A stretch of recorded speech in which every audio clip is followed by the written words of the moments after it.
Hello everyone, welcome back to Study Funda. तो आज का हमारा एसे राइटिंग का टॉपिक था हिडन हंगर के ऊपर। देखो, हमने ऑलरेडी माल न्यूट्रिशन के बारे में डिस्कस कर लिया था, इन्फॉर्मेशन डिस्कस करी थी कि क्या क्या कंटेंट उसका हो सकता है पॉसिबल, वो सब डिस्कस करा था। गवर्नमेंट सॉल्यूशन, वे फॉरवर्ड या अप्रोच क्या होनी चाहिए, रीजंस क्या है, प्रिवेलेंट डेटा हमने डिस्कस कर लिया था। अब आज का हमारा टॉपिक है हिडन हंगर को लेकर। अब आप एक चीज़ का ध्यान रखिए, माल न्यूट्रिशन में मैंने आपको बताया था कि 3 चीज़ आती है: under nutrition, micro nutrient deficiency and obesity. तो हमारा जो टॉपिक है वो है ये वाला, जिसके ऊपर हमें ऐसे अटेम्प्ट करना है। हिडन हंगर का मतलब होता है माइक्रो न्यूट्रिएंट डेफिशिएंसी, तो हमें इसके ऊपर अटेम्प्ट करना है।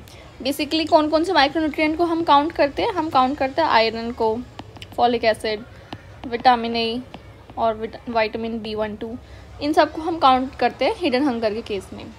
तो चलिए डिस्कस स्टार्ट करते हैं आज की डिस्कशन।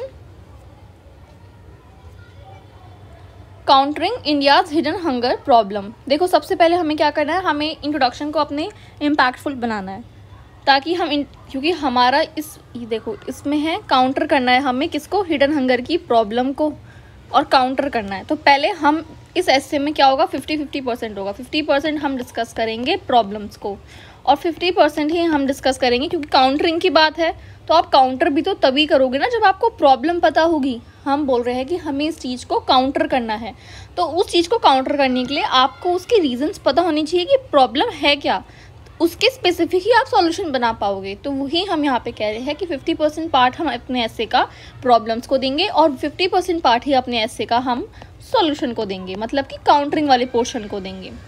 तो चलिए स्टार्ट करते हैं। As India's population is increasing, it become imperative for government to ensure food security for its citizen. हमने स्टार्ट कहाँ से करा है? हमने स्टार्ट करा है फूड सिक्योरिटी से, ठीक है। Ensuring food security also come with the task of overcoming the problem of malnutrition and hidden hunger. As per the reports of UNICEF, over 80% adolescents suffer from hidden hunger in India. देखो, हमने start करा अपने ऐसे को food security से, क्योंकि आज के टाइम पे वो एक हॉट टॉपिक है। तो फूड सिक्योरिटी के साथ साथ हमें अवेलेबिलिटी, अफोर्डेबिलिटी के साथ साथ हमें क्या देखना है, एक्सेसिबिलिटी। इन 3 चीज़ के साथ हमें ये देखना है कि जो हम फूड ले रहे हैं हमें उसके साथ काउंटर करनी है माल न्यूट्रिशन और हिडन हंगर की प्रॉब्लम। उसके बाद हमने हिडन हंगर जब वर्ड इंट्रोड्यूस कर दिया है तो हमने क्या करा है, हमने एक रिपोर्ट ऐड करी है जो स्पेसिफिकली हिडन हंगर की प्रॉब्लम या उस डेटा से रिलेटेड है डायरेक्टली। तो इस तरीके से हमारी एक कंटिन्यूटी एस्टैब्लिश हो गई इंट्रोडक्शन में ही। और इसके आगे ही हमने यहाँ पे डिस्कस कर दिया ना कि इंडिया में 80% एडोलसेंट सफ़र करते हैं हिडन हंगर की प्रॉब्लम से। हमने यहाँ पे डिस्कस कर दिया। अब हम यहाँ पे डायरेक्टली अपनी प्रॉब्लम को स्टार्ट कर सकते हैं, क्योंकि हमने एंड ही इंट्रोडक्शन इस नोट पे करा है कि इंडिया में बहुत सारे लोग हिडन हंगर की प्रॉब्लम को विटनेस कर रहे हैं। तो चलिए देखिए, हमारा ये पैराग्राफ आ गया। यहाँ हम प्रॉब्लम डिस्कस कर रहे हैं, हिडन हंगर की प्रॉब्लम क्या है। एज पर FAO रिपोर्ट, ये है फूड एंड एग्रीकल्चर ऑर्गेनाइजेशन। जब भी आप अटेम्प्ट करोगे अपना ऐसे राइटिंग, आपको इसी फॉर्मेट में करना है, पैराग्राफ फॉर्मेट में ही करना है। पैराग्राफ कितने हो सकते हैं वो आपके ऊपर है, लेकिन हेडिंग वगैरह नहीं देनी है, कोई भी हेडिंग नहीं देनी है, कोई भी पॉइंट फॉर्मेट में ऐसे नहीं अटेम्प्ट करेगा। ये 2 चीज़ ध्यान रखना। और वर्ड लिमिट बहुत ज़्यादा ब्रीच नहीं करनी है, मैक्सिमम 330 और minimum 290, that's it. As per FAO report, complexity of hidden hunger in developing countries are because of changing dietary habits as they move from traditional diets to highly processed food which are energy dense and poor in micronutrient. देखो, हमने जब malnutrition की problem discuss करी थी तो हमने बताया था ना, changing lifestyle and impact of westernization.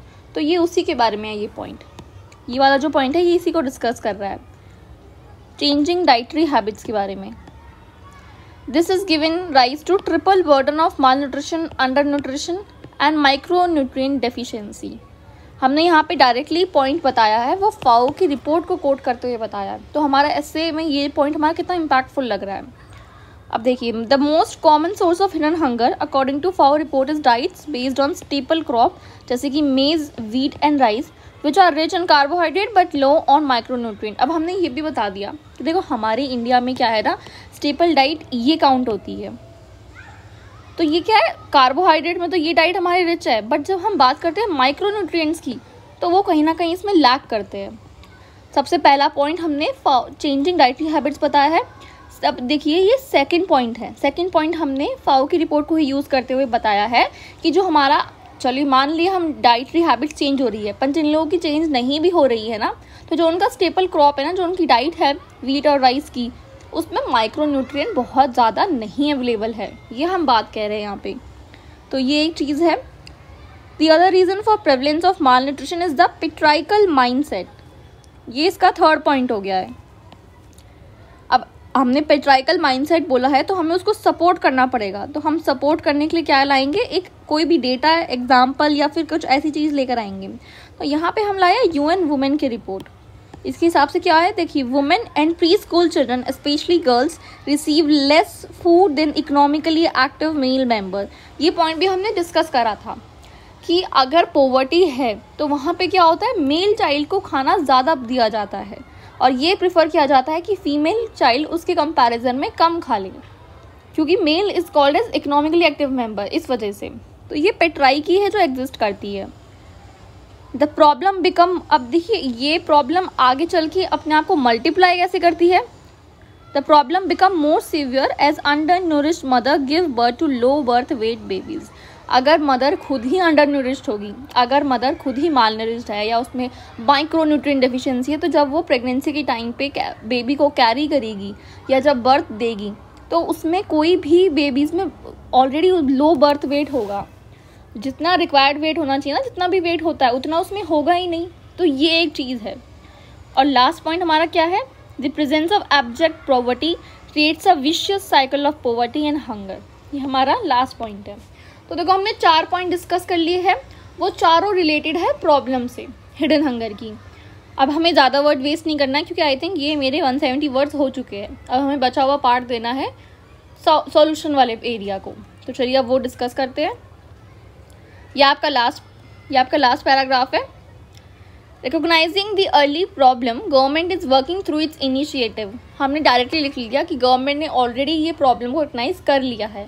तो गवर्नमेंट के कौन कौन से इनिशिएटिव है, मिड डे मील स्कीम जो हमने डिस्कस करी थी कि कई स्कूल में तो स्टूडेंट स्पेसिफिकली खाने तक आते हैं, खाने के लिए आते हैं, तो वो पूरा स्कूल पे अटेंड करते हैं उस चीज़ के लालच में। तो ये एक उन्हें एजुकेशन के साथ साथ प्रॉपर डाइट भी मिल रही है।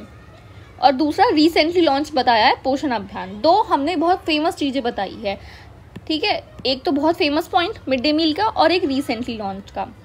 अब इसके बाद हम सॉल्यूशन लिखेंगे, way forward. Apart from this government should promote nutritional awareness in the society. देखो सबसे पहला काम जो गवर्नमेंट को करना चाहिए ना, वो यही है कि न्यूट्रिशनल अवेयरनेस प्रमोट करनी चाहिए। ये जो अवेयरनेस वाला पॉइंट है ना, आप इसे किसी भी टॉपिक में लिख सकते हो। मैंने आपको बताया कुछ टॉपिक बहुत जनरल होते हैं, कुछ पॉइंट जैसे न्यूट्रिशनल, जैसे अवेयरनेस का टॉपिक है वो आप हेल्थ में लिख लो, एजुकेशन में लिख लो, या फिर आप उसे बायोडाइवर्सिटी मैनेजमेंट में लिख लो, क्लाइमेट चेंज में लिख लो, वाटर में लिख लो, सैनिटेशन में लिख लो, वुमेन एम्पावरमेंट में लिख लो। जो भी ये पॉइंट है आप इन्हें अवेयरनेस वाले पॉइंट आप हर जगह ऐड कर सकते हो। बस आपको अपनी स्टेटमेंट सही करनी है, अकॉर्डिंगली स्टेटमेंट चेंज करनी है। तो वही हमने सबसे पहला पॉइंट अवेयरनेस का दिया है। ये हमारा पहला पॉइंट हो गया। Also investing in women's education has a direct impact on children's nutritional level. ये बिल्कुल सही बात है।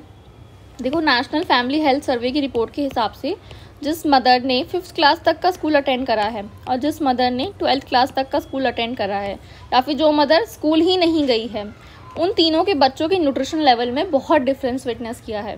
जिस मदर ने 12th क्लास तक का स्कूल अटेंड करा है उसके बच्चे बहुत हद तक न्यूट्रिशनल डाइट ले रहे हैं।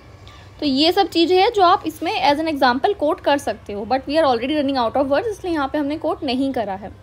तो ये सेकेंड पॉइंट हो गया कि वुमेन एजुकेशन में आप प्रमोट करो, इन्वेस्ट करना है। And lastly innovative approach. Innovative approach हम कौन सी कह रहे हैं, इनोवेटिव अप्रोच कह रहे हैं हम फूड फोर्टिफिकेशन की। राइस का परफेक्ट एग्जाम्पल है, लास्ट टाइम भी डिस्कस करा था। That can help bridge intricacies associated with hidden hunger and also diversifying the food basket. तो हमने यहाँ पे 4 सॉल्यूशन डिस्कस कर दिए हैं। ये आपके 4 सॉल्यूशन हो गए हैं। The emphasis should be on protecting the local food biodiversity such as millets. अब हमारा कंक्लूजन के साथ हमें एंड करना है। हमारे वर्ड्स हो चुके हैं पूरे, अब हमें इस एसे को एंड करना है। तो देखिए हम इस तरीके से एंड करेंगे।